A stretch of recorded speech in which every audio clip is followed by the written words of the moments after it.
Welcome to another session of multivariable calculus class. Today we are going to discuss about Stokes theorem. So Stokes theorem relates the line integral of a tangential component of a vector field.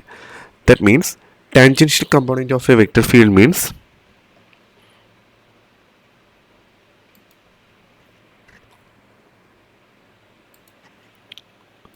okay. So if the vector field I am mentioning it as f, then the tangential component of vector field means f dot t.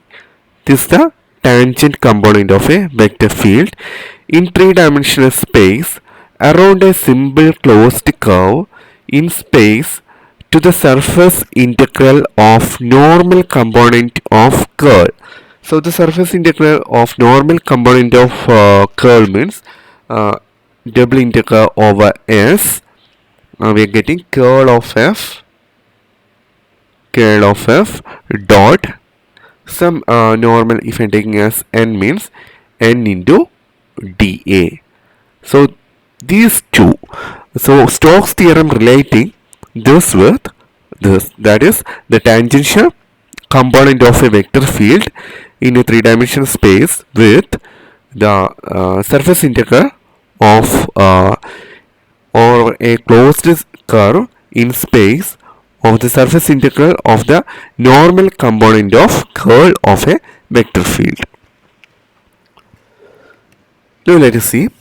Before going for Stokes theorem, let us reverse so this is actually giving the relation between these two, right? Relation. So before going to Stokes theorem directly, let us examine, do you remembering the right hand thumb rule and all?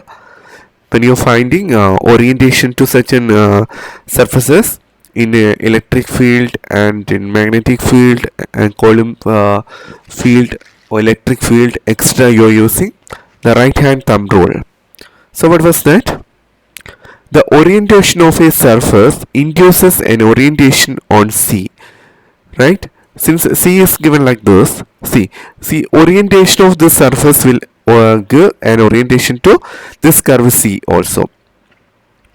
Now the right hand rule, imagine grasping the normal vector n of s with your right hand in such a way that your thumb points in the direction of n, right? Then your fingers will point towards the positive direction of C.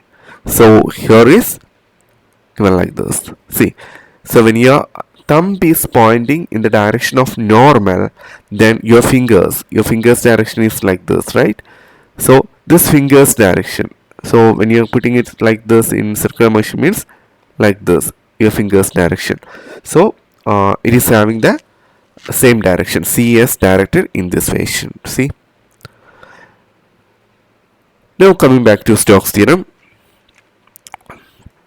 Let S be an oriented piecewise smooth surface that has a unique normal vector n and is bounded by a simple closed positively oriented curve C.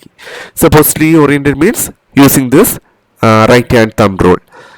If f is given as pi plus qj plus rk is a vector field where p, q, r have continuous partial derivatives in an open region containing S, then integral over closed integral over C f dot dr, which is equal to integral over closed C f dot t ds. This was the thing we are mentioning, right? Tangential component of the vector field, and this one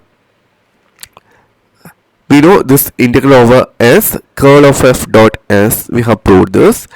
Now this quantity is equal to curl of f dot n ds. So this is the thing we have to check it. So it's a relation connecting this and this. Okay, this is the normal component of the curl of f.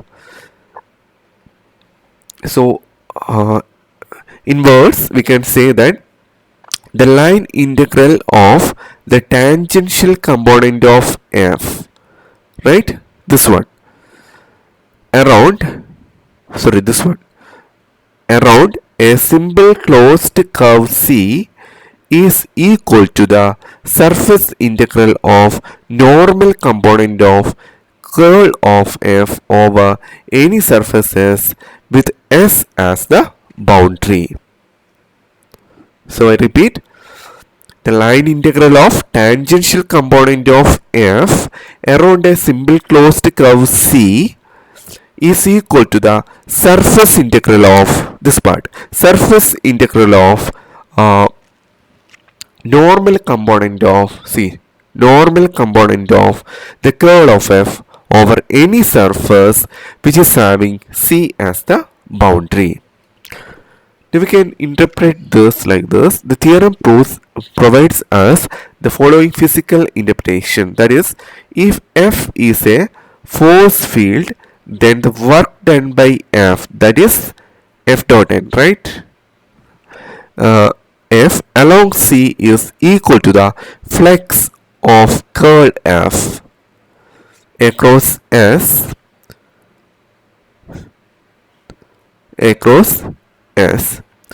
Now the Stokes theorem provides us with the following physical interpretation. What is that?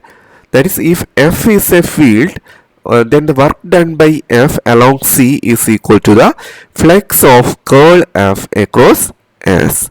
Now we are not going the proof of Stokes theorem and all. In Stokes theorem, under this topic, we may ask to find two types of problems to answer.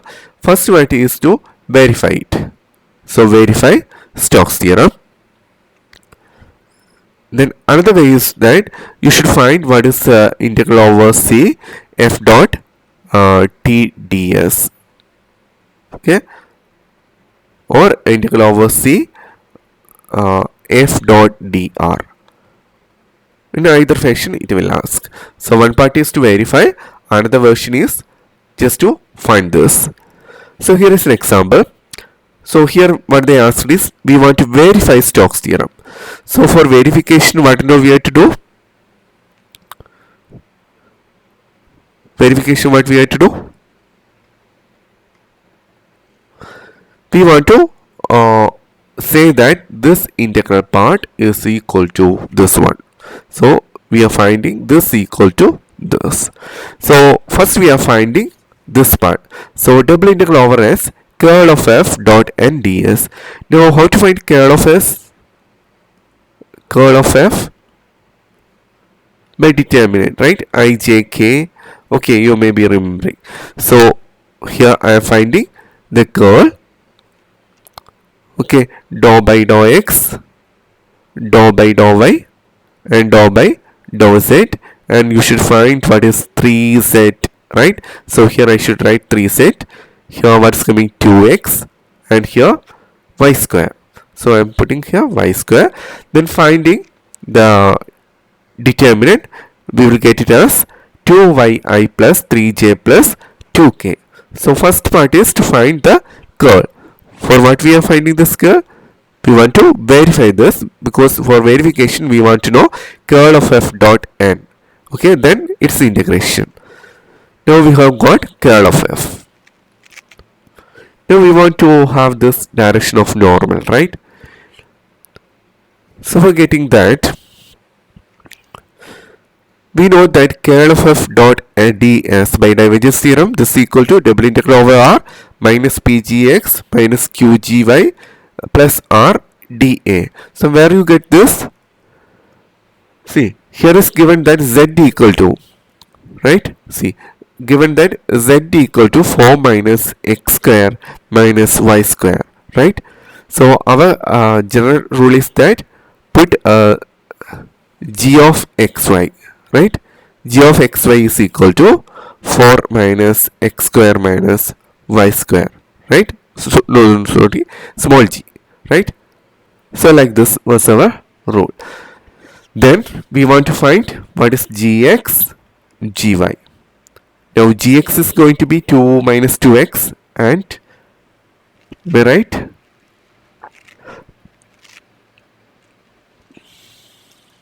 Okay, 2x, and gy is going to be minus 2y. Now we want to find what is pgx. P is going to be as see, gx, gy they have found. Then what was p? 3 what was p? 3zi, right? So instead of z we can put z is what? Z is given as 4 minus x square minus y square, right? Now for simplification you will get that's equal to, just substituting that, wherever z is there you can replace it that with this. So your p of xy equal to minus 2y will come. So how you got minus 2y? Just to refer the divergence theorem, then q of xy 3 and r of xy minus 2, right? 2y 3 and 2, 3y 2, right? Next, after substitution, we can change this everything into polar coordinates. Then we will find double integral over s curl of f dot ds equal to, see the picture, we want to find what is the variation of theta and what is the variation of r. So r is varying from where to where? From here to here we can say.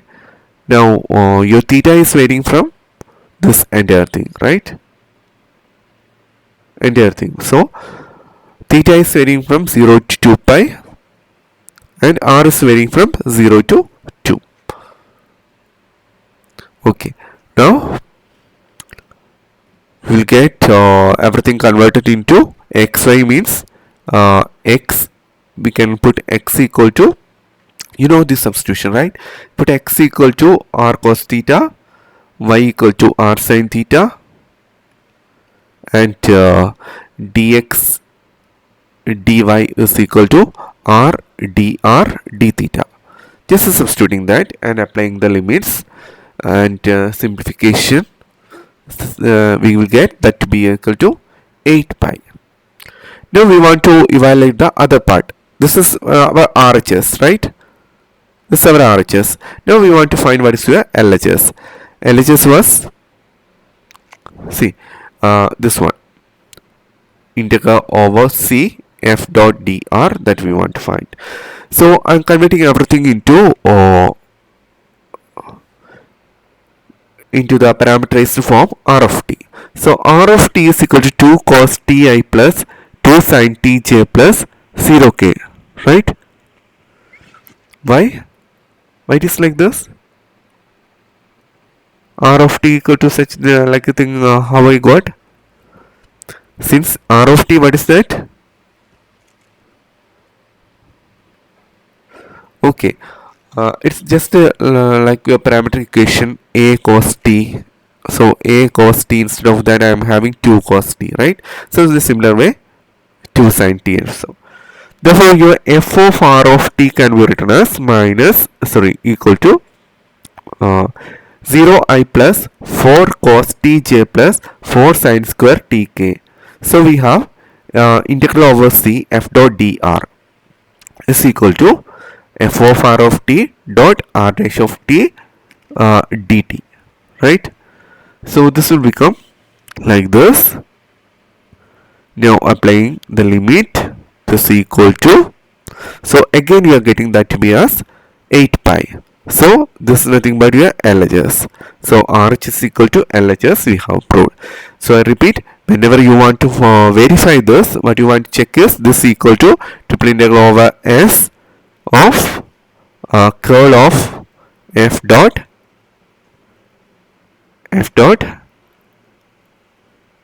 n ds, right? Now for finding n dot ds, what we want to find is curl f dot ds. Okay, so no need of n here. So curl f dot ds, that we are finding here, curl f dot ds. So this is how we can verify Stokes theorem. Next we are moving to how we can find that integral. So evaluate integral over c f dot dr, where f is given in this equation, okay, and c is the curve of intersection of the plane x plus z equal to 2 and the cylinder x square plus y square equal to 1.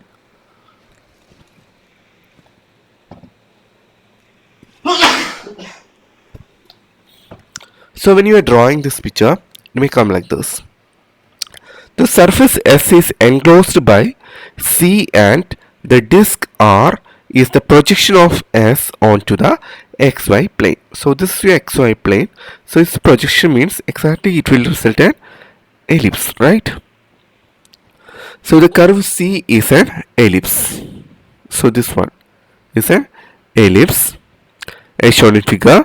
We can evaluate integral over C f dot dr directly, right? But we can use Stokes theorem here.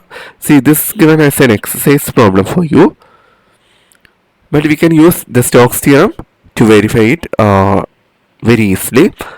So by Stokes theorem, this is equal to integral over C f dot dr is equal to double integral over S curl of f dot ds.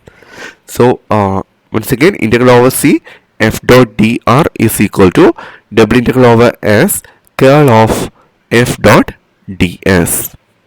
Okay, so first of all we want to find what is curl of f, right? So that we are finding here.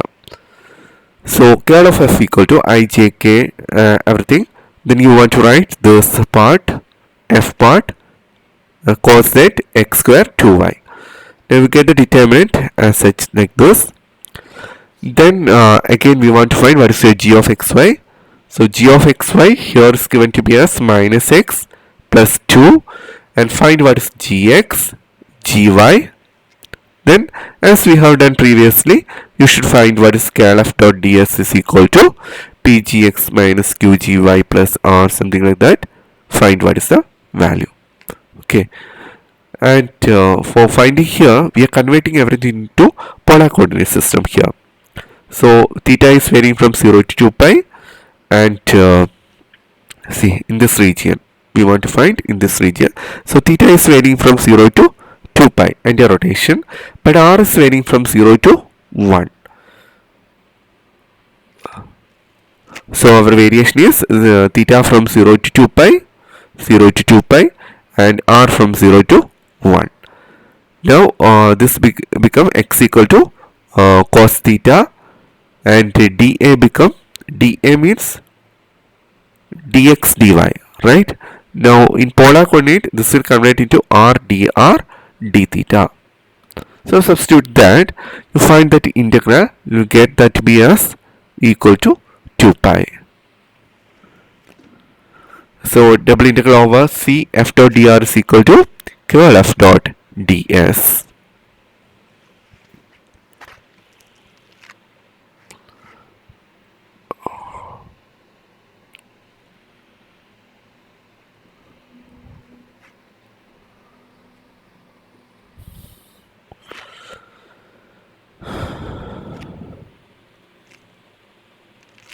To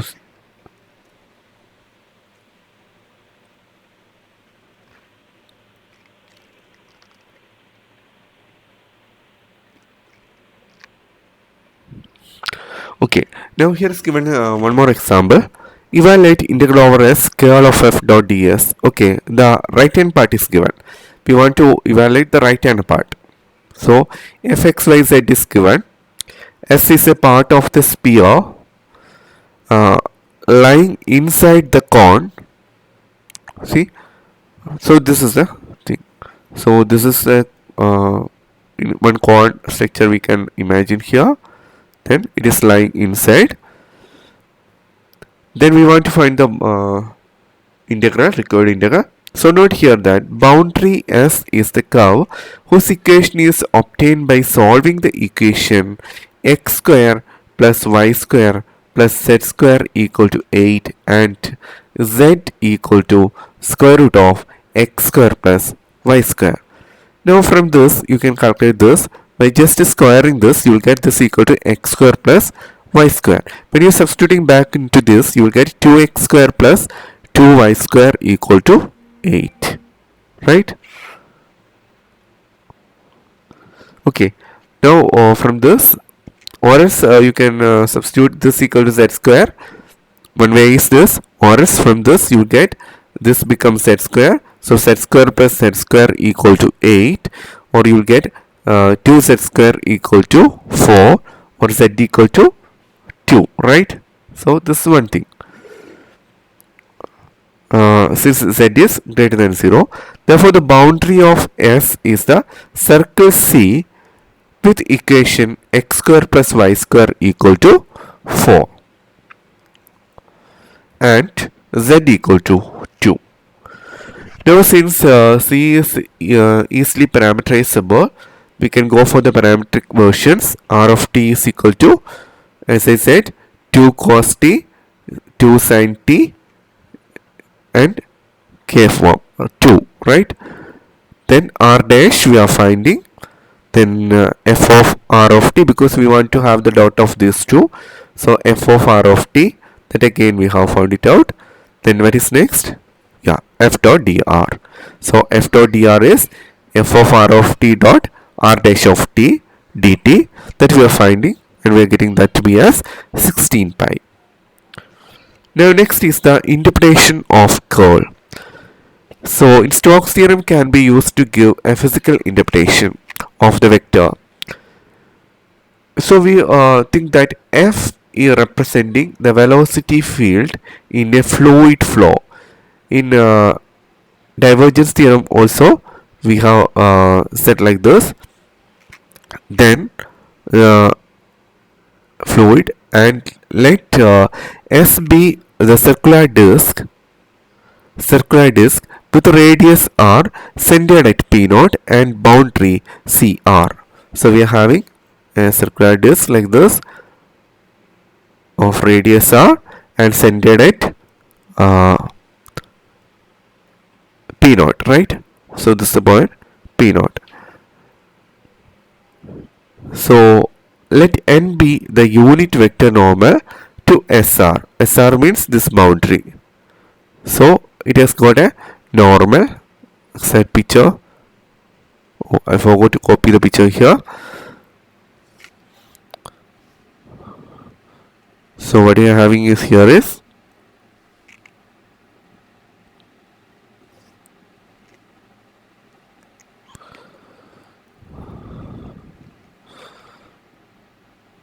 we want to have that picture.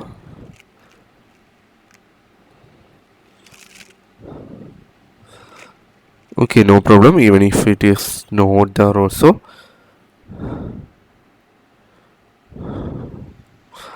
So as I drawn, we are having P0, then the n is pointing in this direction, and now this is going to be a CR. Now this one, this entire area, this is going to be a SR, right? So this is the picture. Now let n be a unit vector normal to SR at P0. Applying Stokes theorem to the vector field F on the surface SR, we can obtain that integral over C F dot dr is equal to SR, integral over SR, curl of F dot ds. Now, since F dot t is a component of F tangent to CR, so F dot t means it is the component of F along the tangent to CR. So integral over CR of F dot dr is measure of tendency of the fluid to move around CR. Okay, so this will measure the tendency of the fluid to turn around this CR. So like this, turn around. So when you are assuming that a fluid is flowing like this, so it will actually give you the tendency of rotating this, right? So called the circulation of F around F CR. So it is called the circulation of F around CR. By taking R small, we see that the circulation of F around CR is measure of the tendency of the field to rotate around the axis determined by N. Okay, so when this R is becoming smaller and smaller, what we are going to measure is we will measure the tendency of the field. Some F is given now. The field to rotate around the axis. That means it will rotate like this or not. That we are around your axis N. Will it rotate like this or not? That this will answer. Next, for small r, the continuity of curl f implies that curl of f at p should be same as curl of f at p naught. In divergence theorem also we have seen the same thing for all points p in SR. Therefore, if r is very small, we can write this equal to this, and that's approximately equal to n pi r square. So approximating improves when r tends to 0, right? Thus we will get curl of f at p naught dot n, right? Curl of f at p naught dot n, this quantity is equal to limit r tends to 0, 1 by pi r square.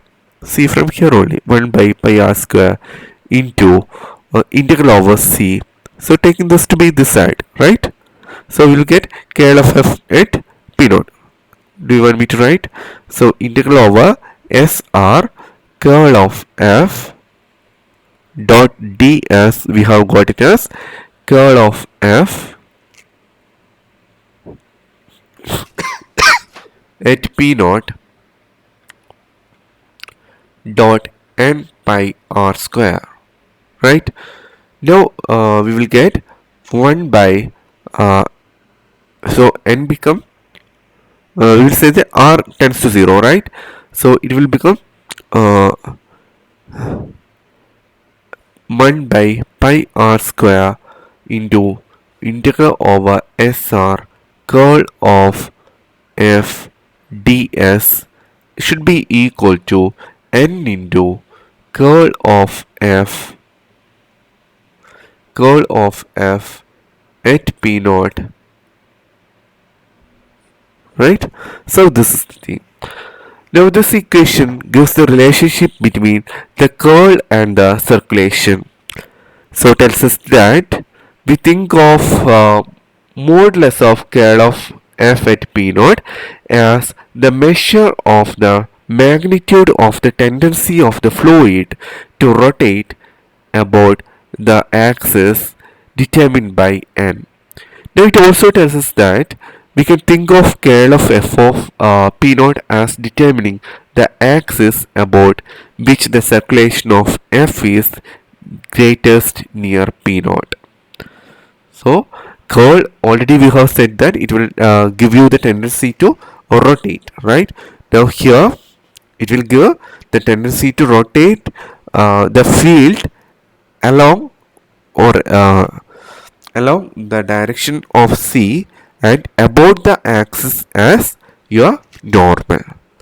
So with this, I'm winding up the session here. Thank you for your patient listening. Thank you.